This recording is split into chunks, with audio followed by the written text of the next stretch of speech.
فرماتے ہیں والذین یجتنبون کبائر الاثم، اللہ کہتے ہیں جنت میں جانے کے لیے یہ ضروری ہے کہ یہ وہ لوگ ہیں جو قیمت ہے نا جو ڈائمنڈ والی گھڑی کی، وہ اللہ بتا رہے ہیں یجتنبون کبائر الاثم کہ یہ کبیرہ گناہوں سے بچتے ہیں۔ کتنا بڑا اللہ نے احسان کر دیا کہ چھوٹی موٹی خطائیں، ویسے ہی اللہ کہتے ہیں چھوٹی موٹی خطائیں میں یا تو دنیا میں یہ سزا دے دوں گا یا اپنی رحمت سے ویسے ہی معاف کر دوں گا، یا نمازوں سے معاف ہو جائیں گی، روزوں سے معاف ہو جائیں گی، تراویح سے معاف ہو جائیں گی، تلاوت سے معاف ہو جائیں گی، لیکن کبیرہ گناہ توبہ کے بغیر معاف نہیں ہوتا۔ تو جنت کی قیمت کیا ہے؟ کبیرہ گناہوں سے بچنا۔ کبیرہ گناہ کون سے ہیں؟ سب سے بڑا گناہ اسلام میں فرض نماز جان کر قضا کر دینا۔ اور یہ جو نیا فتویٰ آج کل نئے نئے اسکالرس کا آ رہا ہے نا کہ ضرورت کے وقت 2 نمازیں آپ اکٹھی پڑھ سکتے ہیں ظہر کے ساتھ عصر، بالکل غلط ہے، الٹے لٹکے ہوئے ہوگے قیامت کے دن۔ ایسی کوئی حدیث نہیں ہے کہ نبی نے ظہر کا وقت داخل ہوتے ہی، سوائے حج پہ کہ ظہر کا وقت داخل ہوا اور فوراً آپ نے عصر بھی پڑھ لی ہو۔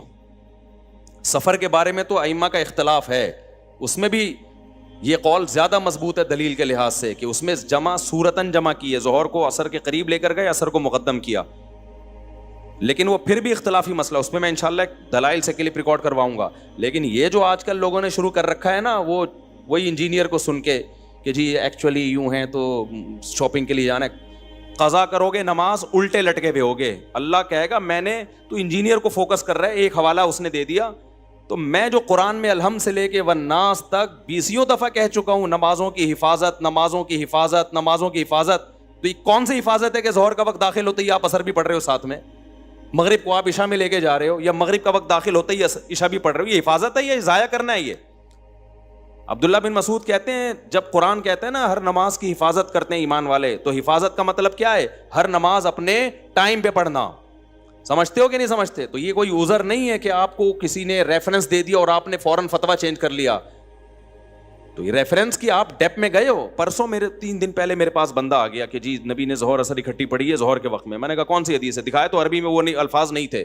کمبختوں، تم تو ترجمے دیکھ دیکھ کے اپنا ایمان ضائع کر رہے ہو۔ میں نے کہا عربی الفاظ دکھاؤ مجھے، عربی میں ایسا کوئی لفظ نہیں تھا، ترجمے میں کیا ہوا تھا کسی نے۔ تو یہ تو آج کل لوگوں کے نماز کا یہ بیڑا غرق کر دیا ہے۔ تو اللہ میاں قرآن میں ایویں ہی کہہ رہے ہیں کہ حافظوا علی الصلوات والصلاۃ الوسطیٰ، کہ نمازوں کی حفاظت کرو۔ اس کا کیا مطلب ہے؟ 2 نمازیں اکٹھی پڑھو؟ حفاظت کا مطلب ہر نماز اپنے ٹائم پہ پڑھو، آگے پیچھے نہ ہونے دو۔ اور پھر اللہ اسپیشل کہہ رہے ہیں خاص طور پر عصر کی نماز آپ نے اسی کا بیڑا غرق کر دیا، ظہر کے ساتھ ملا دیا آپ نے۔ تو یہ قرآن کی یہ نصوص، میدان جنگ میں اللہ نماز کو ٹائم سے ٹالنے کی اجازت نہیں دے رہا، میدان جنگ، اور آپ شاپنگوں میں لوگوں کو کیا کہہ رہے ہو؟ اور کہہ رہے ہو اکیڈمی میں ایکچولی تھوڑا ہمارے بھی کبھی کبھار مصروف ہوتے ہیں۔ وہ جو عبداللہ بن عباس کی حدیث ہے نا، اس کا میں مطلب بتاؤں گا انشاءاللہ۔ اس میں بہت خیانتیں کی ہیں ترجمہ کرنے میں اور اس کی تفسیر کرنے میں۔ ان کے شاگرد نے اس کا کیا مطلب بتایا۔ ان کا شاگرد کہہ رہے عبداللہ بن عباس ظہر کو عصر کے قریب لے کر گئے اور عصر کو مقدم کیا۔ یہ ان کا شاگرد کہہ رہا ہے کہ میرا خیال ہے ایسے کیا۔ اس کا ترجمہ انجینئر صاحب نے کیا کہ کوئی حنفی بیٹھا ہوا تھا، اس نے یہ تعویل کر دی۔ پھر کہہ رہا ہے کہ میں عبداللہ بن عباس کو فالو کرتا ہوں، کسی اور کو نہیں۔ عبداللہ بن عباس نے یہ کب کیا کہ ظہر کا وقت داخل ہوتا ہی عصر پڑھ لی ہے، یا ظہر کو عصر تک قضا کیا ہے؟ یہ کب کیا ہے؟ ان کا شاگرد جو بتا رہا ہے اس کو آپ کہہ رہے ہو کہ میں وہ حنفی تھا کوئی شاگرد ان کو۔ فضول قسم کی، جس آدمی کو انزائٹی کا پیشنٹ ہو، جس کو پتہ ہی نہیں کہ اوٹ پٹانگ پھینکے جا رہا ہے، اور میں اللہ کی قسم مجھے اس پہ تعجب نہیں ہوتا، وہ جو سامنے بیٹھے ہوئے مکھنچو ہیں مجھے ان پہ تعجب ہوتا ہے۔ یار لپیٹنے کی بھی تو کوئی حد ہوتی ہے۔ تم اس سے پوچھ نہیں سکتے کہ حضرت یہ تعویل جو کہ ہے کہ ظہر کو مؤخر کیا عصر کو مقدم کیا، یہ کسی حنفی نے کی ہے یا عبداللہ بن عباس کے شاگرد نے کی ہے؟ شاگرد نے کی ہے، تو شاگرد استاذ کی بات کو زیادہ سمجھتا ہے، یا 1500 سال کے بعد ایک جہلم میں بیٹھا ہوا انجینئر عبداللہ بن عباس کو زیادہ سمجھتا ہے؟ سمجھ میں آ رہی ہے بات کہ نہیں آ رہی ہے؟ پھینکے جاؤ، پبلک بیٹھی ہے کیچ کرنے کے لیے۔ ہمارے ایک استاذ تھے، اللہ ان کی مغفرت کرے اگر انتقال ہو گیا۔ استاذوں کے بارے میں ایسی بات کرنی تو نہیں چاہیے، لیکن اب کسی کو کیا پتا، وہ کرتے تھے اس طرح کی باتیں نا، تو پھر طلبہ مذاق اڑاتے تھے۔ وہ کیا کرتے، جب کلاس میں آتے نا تو اپنی تعریفیں بہت زیادہ کرتے تھے۔ وہ تھے قابل استاذ لیکن بہت زیادہ کرتے تھے، میں یوں ہوں، میں یوں ہوں، میں یوں ہوں، میں یوں ہوں، پھر بولتے رہتے۔ تو میں نے ایک دن ایک لڑکے کو دیکھا، وہ یوں کر رہا ہے بیٹھ کے نا، یوں۔ میں نے کہا یہ کیا کر رہا ہے بھائی تو؟ وہ لڑکا بھی میں جانتا ہوں یہاں بیان میں بھی بیٹھا ہوا ہے، اب تو ہمارا دوست اب تو بڑا ہو گیا، وہ بچے جوان ہو گئے اس کے، تو وہ یوں کر رہے ہیں نا. میں نے کہا کیا کہہ رہے ہیں یار، یہ پھینک رہے ہیں میں لپیٹ رہا ہوں. وہ پتنگ میں نہیں مانجا پھینک، میں لپیٹ رہا ہوں. اچھا یوں ڈیسک کے نیچے کر کے لپیٹ رہا ہوتا تھا. تو میں نے کہا یہ تو ایسا نہیں کرو یار. کہتے ہیں بھائی ایک دن ان کی تعریف ہم نے سن لی، 2 دن ہو گئے، 3 دن ہو گئے یار، اب یہ اتنا دنیا میں نیک کہ یہی ٹیچر ایک پیدا ہوئے ہیں. ٹیچر واقعی قابل تھے لیکن بہت زیادہ کرنے لگے تھے نا، تو ہمیں بڑی ایسی آئی. تو اگلا پھینکے جا رہا ہے، آپ بیٹھ کے کیا کر رہے ہو؟ لپیٹے. نبی حضرت صفیہ کو بخاری میں ہے کہ گھر چھوڑنے کے لیے گئے، یعنی مسجد سے باہر نکل. تم تو ترجمہ دیکھ لو اس کا، اور ترجمہ بھی غلط ہو سکتا ہے. عربی الفاظ تو دیکھو نا، تم علماء سے تو پوچھو. ظہر کے ساتھ عصر اکٹھی ہو رہی ہے، مغرب کو ڈیلے کیا جا رہا ہے، اور دلیل وہ عبداللہ بن عباس کی دی جا رہی ہے کہ میری امت حرج میں نہ پڑے. اور یہ بھی کہا جا رہا ہے کہ اگر ہر نماز اپنے ٹائم پہ ہی پڑھنی تھی تو اس میں آسانی کیا ہوئی؟ او بھائی آسانی اس میں ہے کہ آپ کو 2 نمازوں کے لیے 2 دفعہ آنا ہے. اب ایک ہی دفعہ میں 2 نمازیں نبٹ جائیں گی، تو یہ آسانی نہیں ہے. تو کامن سینس کی بات ہے. کسی دن کسی ضرورت سے امام صاحب یہ کریں کہ ظہر کو عصر تک لے گئے، عصر کے قریب ظہر پڑھ لی اور کہا عصر کا وقت داخل ہوتا ہے ایسے بھی پڑھ لیں گے، تو بڑی سہولت ہو جاتی ہے اس سے. تو کبھی کبھار اگر کوئی ایسا کر لے کوئی حرج نہیں ہے. تو نبی نے بھی ایسا اسی لیے کیا ہے کہ کبھی کبھار کر لیا جائے تو کوئی حرج نہیں ہے، لیکن اس میں ہر نماز اپنے ٹائم پہ ہی پڑھی ہے. سمجھتے ہو کہ نہیں سمجھتے؟ یہ کہاں لکھا ہے کہ قضا کی ہے وہ؟ تو میں ان پہ پورا کلپ ریکارڈ کرواؤں گا.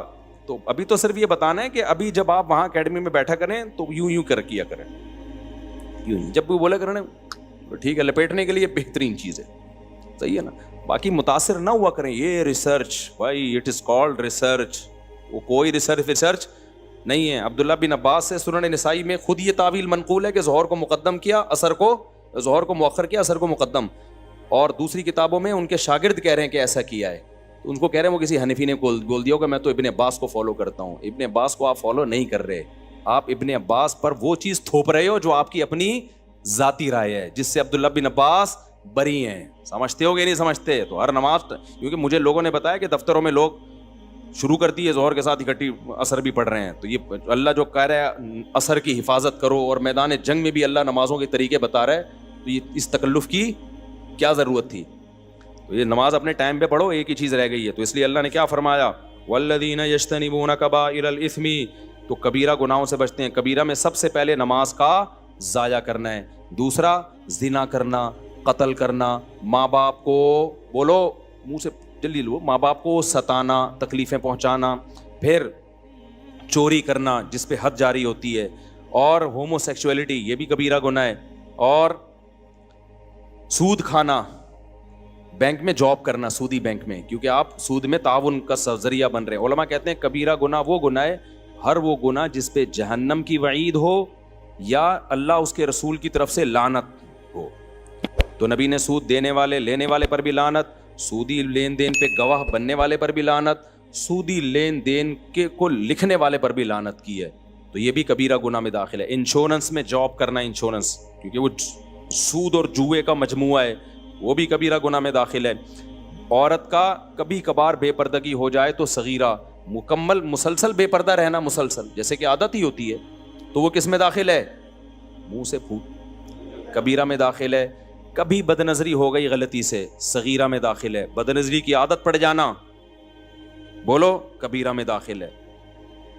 ہینڈ پریکٹس کا بھی ایسا ہی مسئلہ ہے، کبھی کسی سے غلطی سے ہو گیا، بہت زیادہ غلبہ تھا اس کے اوپر، غلط کیا اس نے، توبہ استغفار کرے، لیکن وہ کبیرہ میں نہیں آئے گا.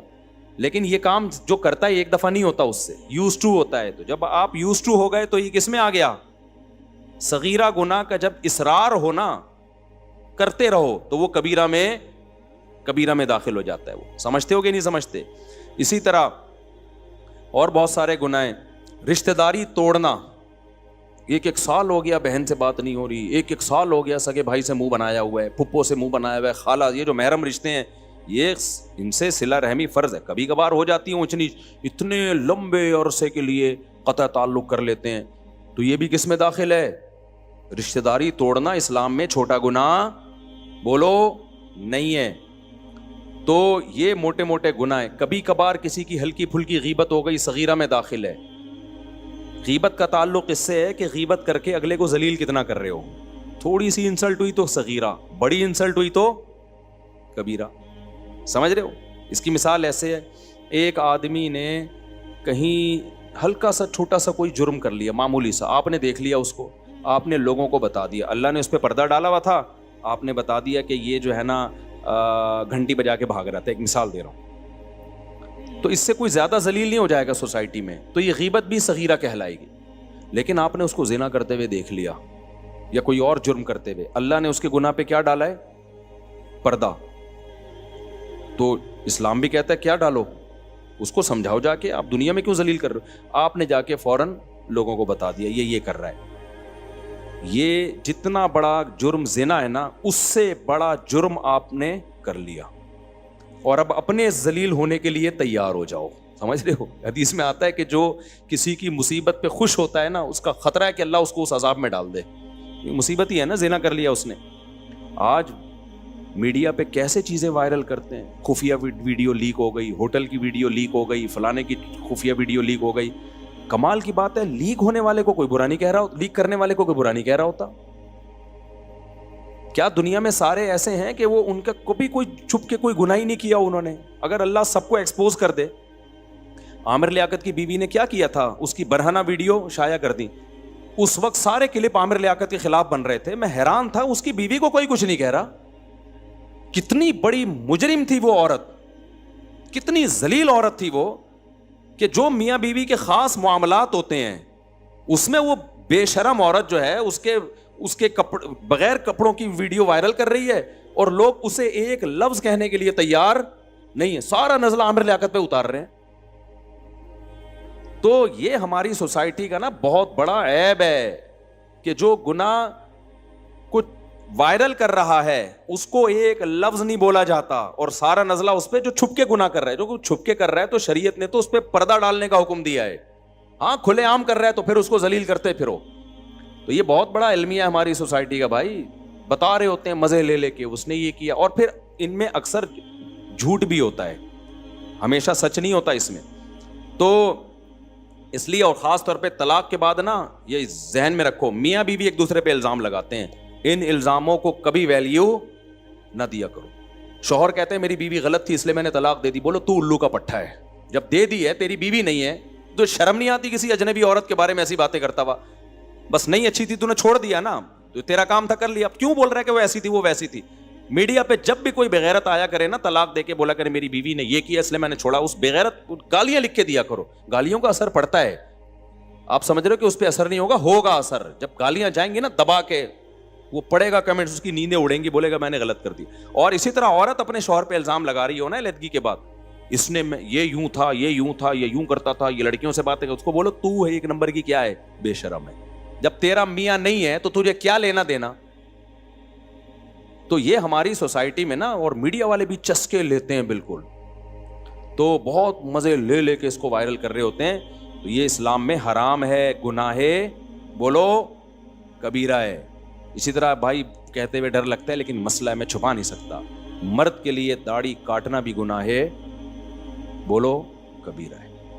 یہ بھی گناہ کبیرہ میں آتا ہے، تغییر خلق اللہ میں آتا ہے. عورت کا آئی بروز بنانا گناہ ہے، بول دو نا کبیرہ ہے، کیونکہ نبی نے لعنت کی ہے. ہاں کسی عورت کی آئی بروز بہت زیادہ گھنی ہوں اور آپس میں بہت زیادہ ملی ہوئی ہوں تو پھر اتنا سیٹنگ کی جا سکتی ہے کہ اس کو نارمل حالت، بیوٹی کی نیت سے نہیں، عیب دور کرنے کے لیے اس کو نارمل کنڈیشن پہ لایا جا سکتا ہے. اس کی مثال ایسے ہے کہ جیسے دانتوں میں جو خلا پیدا کرے گا نا بیوٹی کے لیے، نبی نے اس عورت پہ لعنت کی ہے. عرب کے میں ایسا ہوتا تھا، خواتین کیا کرتی تھیں، اس زمانے میں بھی ڈینٹسٹ ہوتے تھے تو دانتوں میں نا خلا پیدا کرواتی تھی، کیونکہ دو دانت میں اگر بیچ میں گیپ ہو تھوڑا سا، بعض لوگوں پہ اچھا لگتا ہے نا، بول دو اچھا لگتا ہے، وہ بعضوں کے نہیں بھی لگتا. تو نبی نے لعنت فرمائی، المتفلجات، وہ عورتیں جو دانتوں میں گیپ پیدا کرواتی ہیں ان پر اللہ کی لعنت. کیوں؟ اللہ کی بنائی ہوئی تخلیق کو کیا کر رہی ہیں؟ چینج. دانتوں کی سیٹنگ آپ چینج نہیں کر سکتے.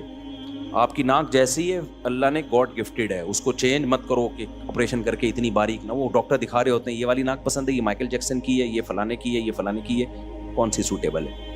یہ نہیں ہے بھائی، جو اللہ نے ناک دے دی وہی ہے. ہاں کسی میں عیب پیدا ہو جائے، چاہے وہ پیدائشی ہو یا ایکسیڈنٹ کی وجہ سے ہو، اس عیب کو دور کرنا جائز ہے.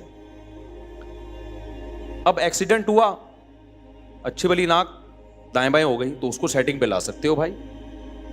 یا پیدائشی طور پر پیدا ہوا بچہ, کوئی ناک اس کی غیر معمولی طور پر بھدی ہے جو عام لوگوں کی ہوتی نہیں ہے, کوئی غیر معمولی ہے, تو اس کو آپریٹ کر کے نارمل کنڈیشن میں. اسی طرح دانت آگے بھی نہیں کر سکتے پیچھے بھی نہیں, لیکن کسی کے پیدائشی طور پہ دانت بہت زیادہ آگے نکلے ہوئے, یعنی جب دانت نکلے تو بعض لوگوں کے دانت ایسے ہوتے ہیں نا, ہونٹوں سے بالکل باہر آ رہے ہوتے ہیں, قدرتی طور پر ایک عیب ہے, وہ کھانے میں مشکل, پینے میں مشکل, وہ ہر وقت دانت دکھا رہے ہوتے ہیں لوگوں کو. تو ایسی صورت میں یہ چونکہ ایک عیب ہے, اس کو آپریٹ کر کے نارمل کنڈیشن پہ لانا بولو جائز. تو اسی طرح آئی بروز بنانا عورت کے لیے, بیوٹی کے لیے حرام ہے, لیکن اگر کسی کی بہت زیادہ جنگل بنا ہوا ہے اور بالکل ملی ہوئی آپس میں, تو ان کو اتنی کنڈیشن میں لانا جو نارمل ہوتی ہیں, نارمل عورتوں کی ہوتی ہیں. لیکن ایسی 100 میں 2-4 ہی ہوتی ہیں ایسی عورتیں جن کی بہت زیادہ بھدی آئی بروز ہوں, ورنہ خواتین اس فتوے کا سہارا لے کے پھر کیا کرتی ہیں, اچھا ہماری بھی بھدی ہیں. آپ کے بھدی ہیں یا نہیں اس میں آپ کی رائے کا اعتبار نہیں ہے. اگر آپ کی ایسی ہے جیسے نارمل خواتین کی ہوتی ہیں تو بس یہ اس کو چھوڑ دیں اپنے حال پہ. ہاں اگر 100 میں کوئی 2-4 خواتین ایسی ہوتی ہیں, جیسے 2-4 ہوتے ہیں جن کی ناک بہت ہی موٹی پیدا ہو گئی, 2-4 ہوتے ہیں جو بیچارے لنگڑے پیدا ہو جاتے ہیں, 2-4 ہوتے ہیں سینکڑوں میں جو کوئی معذور ہوتے ہیں, تو ایسے ہی 2-4 خواتین سینکڑوں ہزاروں میں ایسی ہو سکتی ہیں جن کے آئی بروز بہت زیادہ بھدی ہوں, وہ اس کو سیٹنگ پہ لا سکتی ہیں. سمجھتے ہو؟ تو اسی طرح ناخن نہ کاٹنا, نبی نے 10 چیزیں پیغمبروں کی فطرت میں بتائی ہیں, ان میں ناخن کاٹنا. یہ جو فیشن کے لیے چھرے گھونپے ہوئے ہیں نا, اتنے بڑے بڑے چاقو نکلے ہوئے ہوتے ہیں, اچھے بھی نہیں لگتے, یہ دہشت ہوتی ہے, اور کتنی تکلیف ہوتی ہے خواتین کو کھانا کھانے میں, اور جو ہے وہ کس قدر مصیبت ہے یار. ایک ہمارے تو تھوڑے سے ناخن بڑھ جائیں ایسی الجھن شروع ہو جاتی ہے. اپنے آپ کو کیوں عذاب میں ڈالا ہوا ہے تم نے بھائی, کاٹو ناخن کو. انگریزوں سے آئی یہ چیزیں. تو یہ سب چیزیں تغییر خلق اللہ میں داخل ہیں, تو یہ سب کبائر میں داخل ہیں, تو ان سب سے بچنا ہے, جنت حاصل کرنا ہے. آگے اللہ فرماتے ہیں وَإِذَا مَا غَضِبُوا هُمْ يَغْفِرُونَ. جنت کی قیمت میں یہ بھی ہے غصے پہ کنٹرول. جو جنتی ہے نا, وہ اگر جنت میں جانا چاہتے ہیں تو اللہ کہتے ہیں جنت کی قیمت کیا ہے, غصہ آئے تو کنٹرول کرنا ہے کہ کس پہ جاری کرنا ہے اور کس پہ جاری نہیں کرنا. بعض لوگ کہتے ہیں ہمارے اندر کنٹرول ہی نہیں. یہ آپ کے اندر کنٹرول نہیں ہے اتنا جتنا جب طاقتور کے سامنے آپ جب غصہ آتا ہے تو کنٹرول ہوتا ہے کہ نہیں ہوتا. میں نے دیکھا ہے جو کہتے ہیں نا, ہمارے ایک 2 جاننے والے تھے, تو ان کو بہت غصہ آتا تھا, بہت زیادہ. باپ کے سامنے چیختے, ماں کے سامنے چیختے, بیوی کے سامنے چیختے, دنیا میں ہر ایک کے سامنے, ہمارے سامنے بھی چیختے. جب غصہ آتا نا وہ ایک دم سیٹنگ آؤٹ. اب کسی کو پتہ نہیں چلے گا کس کی بات بہت پرانا. ایک دم ہوٹل میں گئے تو کھانا تھوڑا سا اونچ نیچ تھا, وہ ویٹر کے سامنے چیخنا شروع کر دیا, ہوٹل کے اونر کے سامنے چیخنا, اور تو نے یہ کیا بنایا. ہم نے سمجھایا, میں نے کہا بھائی اتنا بھی برا نہیں بنایا. خیر ان کی جاب لگ گئی کسی کمپنی میں, ملٹی نیشنل کمپنی میں نا, اچھی پوسٹ پہ چلے گا, ٹھیک ٹھاک تنخواہ. وہاں ایک دن مینیجر تھے وہ, تو غصہ آیا, امپلائی پہ چیخ لیے. اب جیسے اب خود اپنا قصہ مجھے سنا رہے ہیں, کیسے جیسے میں چیخا نا, تو کمپنی کا جو مالکان تھے ان میں سے کوئی ہوگا جس کے شیئر زیادہ ہوں گے, وہ آیا اور کہنے لگا کہ سر بات یہ ہے کہ یہاں جو ہے نا پن سائلنٹ, پن ڈراپ سائلنٹ, ہمیں ایسی خاموشی چاہیے. یہ پہلی اور آخری دفعہ آپ چیخیں, یہ کمپنی ہے, یہاں کا ایک وقار ہے, آپ کو ملازم کو کچھ کہنا ہے تمیز سے, چیخنے چلانے کی یہاں وہ انہی کی پوری بات, یہاں چیخنے کی اجازت نہیں. پن ڈراپ سائلنٹ,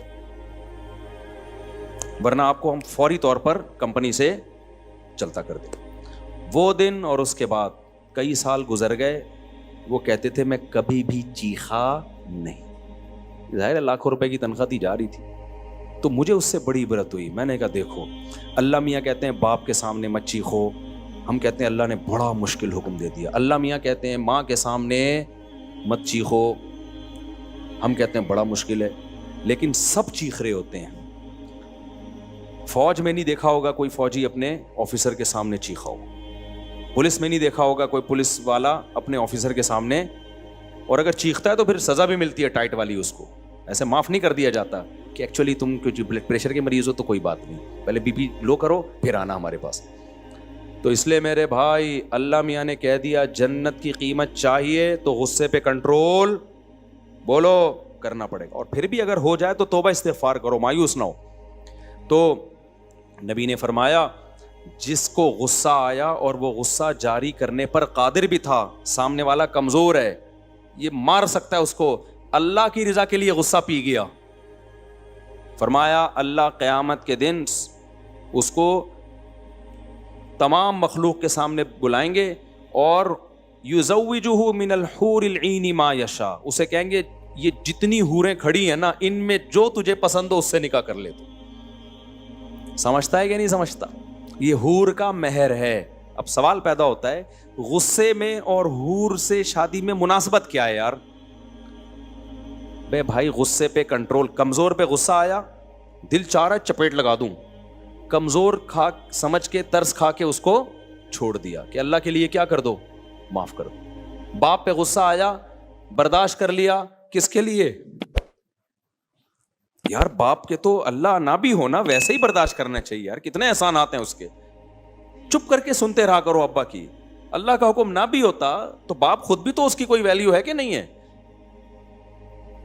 ماں کی کیسی بڑی نعمت ہے یار, کتنا پالا ہے اس نے. تم کیا 2 منٹ واش روم میں ماں جاتی ہے نا تو بچہ چیختا ہے, جس سے اتنا گہرا لنک رہا ہو بھائی اس کو تو جوتا لا کے پکڑا دیا کرو اور کہا کرو جتنا دل چاہے نا تو میرے سر پہ مار, ساری دنیا کے سامنے چیخ سکتا ہوں لیکن تیرے مجھ پر اتنے احسانات ہیں, تیرے سامنے میں آواز نہیں اٹھاؤں گا. ہم نے عزت دار لوگوں کو دیکھا ہے, مائیں مارتی ہیں مار کھاتے ہیں, چھانٹے پڑتے ہیں خوش ہوتے ہیں. آج بہت فرعون بن گئی ہے جو نوجوان نسل ہے نا, بہت فرعون بن گئی ہے یہ. تم لڑو جاؤ اپنے سے, اپنے باہر کسی آدمی سے جا کے لڑو. تو نبی صلی اللہ علیہ وسلم نے فرمایا جس نے غصے پہ کنٹرول کیا تو کیا ہوگا, یزوجہ من الحور العین. تو میں یہ بتا رہا تھا کہ اس میں مناسبت کیا ہے, حور میں اور غصے پہ کنٹرول کرنے میں مناسبت کیا ہے؟ مناسبت یہ ہے کہ ان مرد کے لیے نا سب سے اٹریکٹیو چیز کیا ہے؟ عورت ہے نا. کتنے نیک لوگ ہیں عورت دیکھ کے پگھل جاتے ہیں. ابھی کوئی حور آ جائے یہاں پہ گھوم کے چکر لگا کے چلی جائے نا, سب میرا بیان چھوڑ کے اس کا موبائل نمبر مانگ رہے ہوں گے اس سے. یہ 4 شادیاں اسی لیے تو ہیں کہ تاکہ تم جو ہے نا برائی کی طرف نہ جاؤ. بڑے بڑے لوگ پھسل جاتے ہیں عورت کی اس میں, عورت کی لالچ میں نا بہت برباد ہوتے ہیں. تو مرد کے لیے سب سے اٹریکٹیو چیز کیا ہے؟ عورت. اور سب سے کڑوی چیز کیا ہے؟ غصے کو پینا. سمجھ رہے ہو؟ غصہ پینا آسان کام, جب آ رہا ہوتا ہے نا آدمی کہتا ہے بس میں جاری کروں غصہ, اس غصے کو پینا ایسے جیسے کریلے کا جوس پی رہے ہو آپ. تو اللہ کہتے ہیں جتنا کڑوا گھونٹ تو نے پیا ہے نا تو تجھے اتنا ہی وہ چیز دوں گا جس کو تو اپنے لیے سب سے زیادہ میٹھا سمجھتا ہے. اب سیکولر لبرل لوگ تو مذاق اڑاتے ہیں, دیکھو یہ حوروں کی لالچ دے کے قرآن یہ کرتا ہے, قرآن وہ کرتا ہے. حالانکہ سب سے زیادہ ٹھرکی کون ہوتے ہیں دنیا میں؟ یہ سیکولر لوگ ہوتے ہیں. مذہبی آدمی تو آخرت کی لالچ میں دنیا میں اپنی خواہشات کو کنٹرول کر لیتا ہے, لیکن ان کے کنٹرولنگ بالکل ان کے قابو میں نہیں ہے. ان کو نائٹ کلب میں ہر دوسرے دن کوئی نئی عورت چاہیے. ان کو اللہ جنت کے فضائل بھی سناتا ہے نا, تو بھی یہ اتنے ٹھرکی ہوتے ہیں, اتنے شہوت پرست ہوتے ہیں کہ نہ یہ اللہ کو مانتے ہیں نہ اللہ کے رسول کو. کیوں انکار کرتے ہیں؟ تاکہ ان کی یہ ٹھرک پوری ہوا کرے. تو ٹھرکی وہ نہیں ہے جو حور کو چاہتا ہے, ٹھرکی وہ ہے جو حوروں سے بھی محروم ہو جاتا ہے اپنی ٹھرک کے چکر میں. اس کی مثال ایسے, آپ کو بھوک لگ رہی ہے, آپ کے سامنے مسور کی دال آ گئی, آپ کی ماں کہہ رہی ہے بیٹا 15 منٹ ٹھہر جا, قورمہ تیار ہو رہا ہے. 15 منٹ ٹھہر جا, کیا تیار ہو رہا ہے؟ قورمہ. آپ سے 15 منٹ صبر نہیں ہوا, آپ نے مسور کی دال کھا لی, اور جو بچہ 15 منٹ ٹھہرا ہوا تھا آپ اس کو کہہ رہے ٹھرکی, دیکھ قورمے کی لالچ میں آیا ہوا ہے ٹھرکی. ماں کہے گی ٹھرکی وہ نہیں ہے, ٹھرکی کون ہے؟ تو ہے. 15 منٹ صبر نہیں ہوا تجھ سے, قورمہ چھوڑ دیا اس کے چکر میں, دال کھا لی, دال سے صبر نہیں ہوا, تو ٹھرکی تو ہے. وہ تو صبر والا ہے, اس کو صبر کا بدلہ مل رہا ہے کہ دال چھوڑی ہے 15 منٹ صبر کیا, اب کیا مل رہا ہے اس کو؟ قورمہ مل رہا ہے. تو ٹھرکی وہ نہیں ہے جو حوروں کی لالچ میں زنا چھوڑ دیتے ہیں, ٹھرکی وہ ہے جو حوروں کی لالچ پہ بھی متاثر نہیں ہوتے, کہتے ہیں نہیں ہمیں عورت چاہیے, حلال ہو حرام ہو اس کی پرواہ نہیں ہے, ہمیں شراب چاہیے, کباب چاہیے, تو سیکولر لوگ ٹھرکی ہوتے ہیں, مذہبی لوگ ٹھرکی نہیں ہوتے. جو مذہب کو فالو کر رہے ہیں ان کی بات کر رہا ہوں, سمجھتے ہو کہ نہیں سمجھتے؟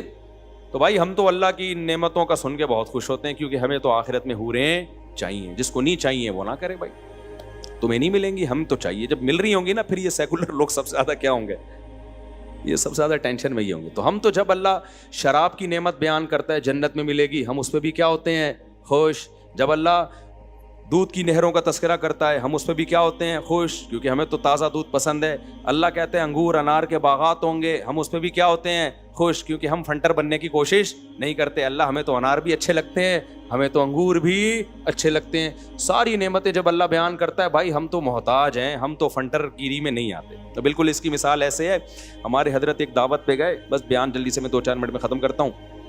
ایک دعوت پہ گئے, ایک پیر صاحب بیٹھے ہوئے تھے, تو حضرت بھی تھے اس دعوت میں. تو جو مرید تھا نا اس نے مرغے اور وہ بڑا مرغن غذائیں, بریانی, کوفتے, کباب بنا کے رکھ دیے. وہ پیر صاحب خام خواہ کے فنٹر بن رہے ہیں نا کہ نہیں یہ کیا ہے, دنیا پرستی, ایک ڈش ہونی چاہیے بس ہلکی سادہ, یہ کیا ہے. حضرت فرمایا آپ کے لیے نہیں میرے لیے, سارے کوفتے نا اپنی طرف, آپ نہیں کھا. تو بھائی جو چیز اچھی ہے وہ اچھی لگے گی کہ نہیں لگے گی؟ کسی کو کوفتے پسند ہیں, کسی کو کباب پسند ہیں. تو حالانکہ اس پیر کو سب سے زیادہ دل چاہ رہا ہوگا کہ وہ جو لیگ پیس ہے نا اس پہ میں شبخون ماروں. تو اللہ کو فنٹر گیری پسند نہیں ہے. تبھی دیکھو ایک صحابی دعا مانگ رہے تھے, اللہ تو مجھے مصیبتیں دے اور پھر صبر کی توفیق دے. نبی نے اس دعا کو پسند نہیں کیا. یہ عبدیت کے خلاف ہے. بھائی دعا مانگو, اے اللہ تو ہمیں مصیبتیں نہیں دے, ہمیں خوشیوں بھری زندگی چاہیے. اور دیکھو پیغمبر کی سیرت کیسی بے داغ ہے یار, کیسی تواضع. حدیث میں آتا ہے جب روزہ افطار کا ٹائم ہوتا نا, اللہ نے کہا نا الی اللیل, رات تک روزہ مکمل کرو, یعنی غروب آفتاب تک. تو ہمارے نبی میں تو بہت صبر تھا, کئی وقت بھوکا رہتے تھے, فاقوں سے رہتے تھے, بہت برداشت تھی. افطار میں جلدی کرتے تھے. اس میں کیا حکمت ہے؟ افطار میں اتنی جلدی کہ ایک صحابی کو کھڑا کر دیا پہاڑ پہ, جیسا ہی سورج غروب ہو اشارہ کر دینا, فوراً افطار. یہ تواضع. بھائی اللہ میں نے پابندی یہاں تک لگائی ہے, اب ہم اس سے آگے نکلنے کی کوشش, ہم اللہ کو بتائیں گے اللہ تو نے تو کہا 12 گھنٹے کا, میں 14 گھنٹے کا رکھوں گا, میں 15 گھنٹے کا روزہ, مجھے کوئی بھوک نہیں ہے. پکوڑے کھا رہے ہیں لوگ, کھجوریں کھا رہے ہیں, میری صحت پہ کوئی فرق. ایکچولی میں بہت مضبوط اعصاب کا مالک. کیوں فنٹر گیری کر رہے ہو؟ اللہ کو عاجزی دکھاؤ. اے اللہ تو نے جب کہا رک جاؤ ہم رک گئے, اور تو نے اب یہ تھوڑی کہا کہ کھاؤ, تو نے بس پابندی اٹھا لی ہے نا, تو اب ہم تو کھائیں گے کیونکہ تیری پابندی کی وجہ سے رکے ہوئے تھے. اب تو نے جب پابندی اٹھا لی ہے تو ہم تو بھائی غلام ہیں, عبد ہیں, محتاج ہیں, ہمیں تو کھانا پینا چاہیے. ہم فوراً دسترخوان کی طرف جائیں گے, کیونکہ اب رکنا یہ فنٹر گیری ہے. ٹھیک ہے نا, یہ کیا ہے؟ تبھی دیکھو بقرعید میں نبی صلی اللہ علیہ وسلم صبح عید سے پہلے کچھ نہیں کھاتے تھے, بلکہ قربانی کا گوشت کھاتے تھے. وہاں تواضع ہے قربانی کا گوشت کھانا, کیونکہ اللہ نے ضیافت کی ہے. تو بھائی ہم اللہ کی ضیافت کھائیں گے, ہم نہ کھجور کھائیں گے نہ کچھ اور کھائیں گے. اللہ جب ہمیں بکرے کاٹ کاٹ کے کھلا رہا ہے, تواضع کا تقاضا یہ ہے کہ تھوڑا صبر کرو, بکرا آنے والا ہے. اللہ کی جو ہمارے لیے جانور حلال کیا نا, جو ضیافت کی ہے, جو روزہ رکھنے پر اللہ نے بقرعید میں پابندی اس لیے تو لگائی ہے, تو یہ تواضع تھی کہ اس وقت بھوکا رہنا, کہ بھئی قربانی کے گوشت سے کھانا. لیکن عید الفطر میں آپ عید سے پہلے کھاتے تھے.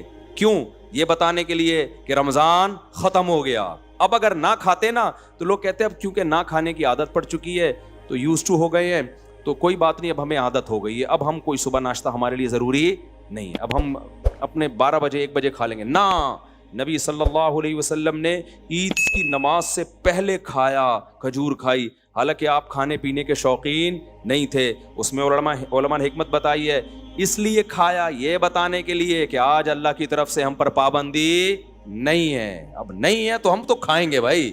ہاں جس نے صوفی بننا ہے, زیادہ فنٹر بننا ہے, وہ نہ کھائے. سمجھتے ہو کہ نہیں سمجھتے؟ تو افطار میں جلدی کا بھی یہی مطلب ہے. تو کہاں سے کہاں بات چلی گئی؟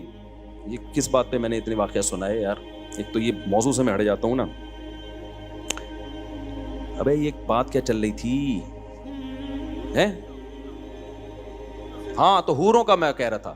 تو بھائی جب اللہ تعالی ہمیں, اچھا اسی میں یہ بھی ہے, بعض لوگ عید کا چاند نظر آتا ہے تو رو رہے ہوتے ہیں, رمضان چلا گیا, ہاں یہ کیا ہو گیا. تو میں ان لوگ سے کہتا ہوں تم کل بھی پرسوں دوبارہ سے رمضان شروع کر دو. بھائی جب اللہ نے کہا روزے رکھو, ہم کس پہ خوش تھے؟ روزے. لیکن روزہ بہرحال ایک ٹینشن ہے, آدمی اس طرح سے ایکٹیو نہیں رہتا. میں تو بہت ہی مرجھایا ہوا رہتا ہوں. مجھے کوئٹہ میں ایک پشتو ایک پٹھان ملے بوڑھے, ابھی جب میں گیا تھا نا ایک دن کے لیے کوئٹہ, مجھے کہنے لگے مفتی صاحب صرف نسوار کی اجازت مل جائے روزے میں, خدا کی قسم پورے سال روزہ رکھوں گا میں. مجھے وہ بوڑھے میاں کہہ رہے ہیں نا, صرف نسوار کی اجازت مل جائے پورے سال روزے, نسوار کے بغیر صبر نہیں. تو کوئی نسوار کا عادی ہے, کوئی چائے کا عادی ہے, کوئی پان کا عادی ہے, کچھ کی عادت بھی نہ ہو نا, خالی پیٹ منہ انسان کا خشک سا رہتا ہے, کام میں اس کا دل اس طرح نہیں لگتا. تو روزہ ایک بہرحال ایک ٹینشن ہے. تو جب تک اللہ نے ٹینشن دی ہے ہم وہ ٹینشن لیں گے. جب اللہ اٹھا دے گا تو روئیں گے نہیں, ہم خوش ہوں گے. اے اللہ تیرا فضل ہوا, تو نے ہم سے پراٹھا بھی چھین لیا تھا 1 مہینے کے لیے, تو نے ہم سے دوپہر کا کھانا بھی لے لیا, چائے گٹکے پان سب چیزیں تو نے ہم سے لے لی. تیرا حکم تھا, ہم تو اس کو فالو کر رہے ہیں, لیکن ہم بندے ہیں, ہم تیری نعمتوں پہ خوش ہوتے ہیں. اب جب تو نے چاند دکھا دیا, چاہے صحیح دکھایا غلط دکھایا, کیونکہ پاکستان میں یہ مسئلہ بھی ہوتا نہیں ہے, بعض دفعہ ہو بھی جاتا ہے, تو اعلان ہو جاتا ہے. اب وہ تو ہلال کمیٹی کی ذمہ داری ہے نا. لیکن اے اللہ جب حکومت نے کہہ دیا کہ کل عید ہے, تو تیرا بھی حکم ہے حکومت کے فیصلے کو مانو, تو تیرے وجہ سے اب ہم کیا منائیں گے کل عید. تو ہم روئیں گے نہیں, ہم کیا ہوں گے, خوش ہوں گے. حکیم اختر صاحب رحمہ اللہ فرمایا کرتے تھے, جب چاند نظر آیا کرے نا اعتکاف والے خوشی خوشی گھر جایا کریں, خوشی خوشی گھر جایا کریں. تو عید کو عید ہی منانا ہے, رمضان کو رمضان ہی منانا ہے. کتنی ٹینشن ہوتی ہے رمضان میں یار, بہرحال ہوتی ہے, لیکن وہ اس کی ایک برکتیں بھی حاصل ہوتی ہیں, ایسا نہیں ہے. اس برکت کی وجہ سے کسی کو آنسو نکل جائیں تو کوئی حرج بھی نہیں ہے, منائے تو نہیں نا. غم ہونا ایک الگ چیز ہے, غم کا منانا. دیکھو عید کے دن کسی کو غم ہو گیا, کوئی غم کی خبر پہنچی, نیچرلی آنسو نکل رہے ہیں, گناہ نہیں ہے. غم منا رہا ہے عید کے دن, یہ برا ہے کہ نہیں ہے؟ خوشی کا دن ہے بھائی, آپ غم کیوں منا رہے ہو؟ منانا الگ چیز ہے, ہونا الگ چیز ہے. تو ہو رہا ہو تو ایک الگ بات ہے. تو خیر جلدی سے میں یاد کو مکمل کرتا ہوں. تو اس لیے میں کہہ رہا تھا جنت کی نعمتوں پہ خوش ہوا کرو. تو سیکولر لبرل بولتے ہیں یہ دیکھو مولویوں نے جنت کے چکر میں ڈالا ہوا ان لوگوں کو, اور جنت کی حوریں ووریں اور شہد کی نہریں اور دودھ کی نہریں, اس چکر میں یہ تہجد پڑھ رہے ہیں. بھائی ہم تو پڑھ رہے ہیں اس تک سے, اگر ہم پڑھ رہے ہیں تو اسی چکر میں پڑھ رہے ہیں, صحیح ہے نا. آپ کو تھوڑے سے کہیں سے پیسے مل رہے ہوں تو آپ پوری رات اسٹڈی کر کے اپنی نیندیں خراب کرتے ہو. تو ہمیں تو پوری جنت مل رہی ہے بھائی, تو کیوں نہیں نیند 2-4 رکعتیں اللہ کے سامنے کیوں نہیں پڑھیں, کیوں اللہ کے سامنے اٹھ کے دعائیں نہ مانگیں. تم بحریہ ٹاؤن کے چکر میں کیا کیا کر لیتے ہو, ہم اس جنت کے چکر میں کچھ نہ کریں تو ہم تمہاری طرح بیوقوف تھوڑی ہیں, صحیح ہے. تو بھائی ہمیں تو جنت کی نعمت, ہمارے نبی کی سنت ہے یہ, جب جہنم کی آیتیں آتی خوف زدہ ہوتے, جنت کی آیتیں آتی خوش ہوتے آپ صلی اللہ علیہ وسلم. تو اس لیے ہمیں جب دودھ کی نہروں کا ہم تذکرہ سنتے ہیں بہت بولو خوش, اور جب ہم شہد کی نہروں کا تذکرہ سنتے ہیں بہت خوش ہوتے ہیں. جب ہم جنت میں قطوفہا دانیہ کے گھنے باغات ہوں گے یہ تذکرہ سنتے ہیں بہت خوش ہوتے ہیں. ہم سوئٹزرلینڈ کو بھول جاتے ہیں کہ بھائی جب سوئٹزرلینڈ ایسا تو جنت کیسی ہوگی. اور جب حوروں کا تذکرہ سنتے ہیں تو بہت نہیں بہت زیادہ خوش ہوتے ہیں, کیونکہ ہم آدمی ہیں, ٹھیک ہے نا. اللہ کا بڑا فضل ہے. ہاں جو دلہنوں کو میک اپ کرنے والے لوگ ہیں, آج کل دلہنوں کو بھی مرد میک اپ کر رہے ہیں, بیوٹی پارلر کھولے میں, وہ مرد دلہنوں کو میک اپ. آج فجر میں ہی بات ہو رہی تھی تو وہ کوئی بتا رہا تھا ایک بندے نے بیوٹی پارلر کھولا دلہنوں کو تیار کرتا ہے. تو میں نے کہا اس کو فتنے کا خطرہ نہیں, اس نے کہا وہ چھکے ہو چکے ہوتے ہیں بیچارے. حقیقت ہے یہ, جو عورتوں میں گھسا رہے گا نا سارا دن اس میں زنانہ پن پیدا ہو, تو وہ جب حوروں کا تذکرہ سنتے ہیں تو وہ بالکل بھی خوش نہیں ہوتے. وہ کہتے ہیں خربوزہ کھلا دو ہمیں جنت میں, آم کھلا دو, انار کھلا دو, یہ حورے نہیں. تو یہ حورے اللہ نے ہم میرے اور اللہ کرے جنت میں چلے جائیں, ایسا نہ ہو کہ وہاں کوئی اور ہی پروگرام چل رہا ہو. تو جنت جہنم کی آیتوں پہ پریشان ہونا اور جنت کی آیتوں پہ خوش ہونا یہ ایمان کی علامت. بس یہ میں آیت کا ترجمہ کر کے ختم کر دوں. آگے اللہ فرماتے ہیں والذین استجابوا لربہم, یہ اللہ کی دعوت پر لبیک کہتے ہیں. واقاموا الصلاۃ, جنت کی قیمت بیان ہو رہی ہے نا, اقاموا الصلاۃ, نماز قائم کرتے ہیں. یہ نہیں کہ اکیڈمی میں 2 نمازیں قائم, کا مطلب ہی ہر نماز اپنے ٹائم پہ پڑھنا ہے. اور وامرہم شورا بینہم, اور ان کے اہم معاملات مشورے سے طے ہوتے ہیں, فنٹر نہیں ہوتے. اس میں ہر آدمی یہی سمجھتا کہ مجھے ایکچولی کسی سے مشورہ لینے کی ضرورت نہیں ہے, میری مینٹل لیول بہت اوپر ہے. جو اپنے آپ کو سمجھتا ہے میں بہت بڑا کوئی شخصیت ہوں, بہت ہی ذہین ہوں, مشورہ وہی نہیں لے گا نا بھائی. مشورہ وہ نہیں لیتا جو سمجھتا ہے مجھے جو اللہ نے دماغ دیا ہے پلانٹ ارتھ پہ وہ کسی کو دماغ نہیں دیا ہے. لیکن جو ان میں تواضع ہوتی ہے وہ کہتے ہیں بھائی ہو سکتا ہے یہ کوئی ایسی بات کر لے جو میرے ذہن میں نہ آئی ہو. اس لیے اللہ کہتے ہیں, کیونکہ اللہ مسلمانوں کو دنیا میں بھی کامیاب دیکھنا چاہتے ہیں, اس لیے اللہ نے کہا کہ امرہم شورا بینہم, ان کے اہم معاملات کیسے طے ہوتے ہیں, مشوروں سے. اور ومما رزقناہم ینفقون, اور کنجوس نہیں ہوتے, جو رزق ہم نے ان کو دیا ہے اس میں سے غربا, مساکین, مدارس, اس پہ خرچ کرتے رہتے ہیں. کرتے نہیں ہیں, کرتے رہتے ہیں, کنجوس نہیں ہے, صدقات و خیرات کرتے ہیں. اور بھی اللہ نے آگے اس میں کچھ صفات بیان کی ہیں, لیکن یہ بہت امپورٹنٹ تھی اس لیے میں نے بیان کر دیا, وقت بھی ہو گیا. اللہ تعالیٰ سے دعا ہے کہ جنتیوں کی یہ تمام علامتیں اللہ ہم میں پیدا کر دے, اور ہمیں اللہ جہنم کی آگ سے بچائے, اور ہمیں جنت الفردوس کا وارث بنائے. کتنا مزہ ہوگا جنت کے باغوں میں گھومیں, اور او بھائی بس چھوڑو یار, ایک حور ادھر ایک حور ادھر, سبحان اللہ. آپ بولو گے یار اگر پرانی والی بھی آئے گی تو پھر حوروں کا کیا فائدہ.